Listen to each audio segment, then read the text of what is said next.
Thanks for coming back for Daily Deposits, fresh perspective, 2 minutes at a time. The deposit for today, the hot seat. I was reminded today of a story of my mother. So my mother was on this trip with my cousin, and it was a 4 or 5 hour drive. And while they were driving, everybody in the car is super comfortable except for my mother. My mother is very hot, but she says absolutely nothing.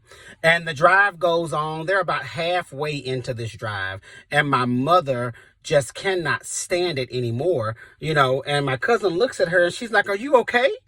And my mother begins to explain, "I'm hot. Is nobody else hot?" And my cousin, after a very quick assessment, realized that my mother had accidentally hit the heated seat. And not only had she hit it by accident, she had hit it and turned it all the way up.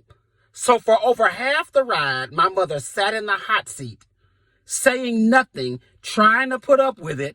And finally, when she said something, she realized it was a very easy fix, right? They turned it off and she was fine. So I want you to survey your life real quickly.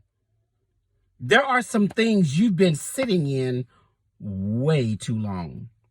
You've been in this hot seat, and I mean, you are trying your best to just, it's all right. I can make it. I can do this. I'm fine. I don't need any help. But much like my mother did, right? It's time to finally say something.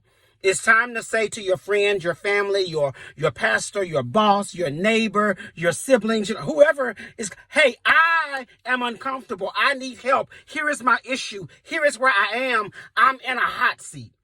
And what you will likely find is, because you've finally spoken up and spoken out, people will assess with you and you'll realize, oh my goodness, it's easier to fix than what I thought. Don't sit any longer in whatever it is. It's time to yell out, get the help you need so you can be free. We'll see you tomorrow for our next Daily Deposit.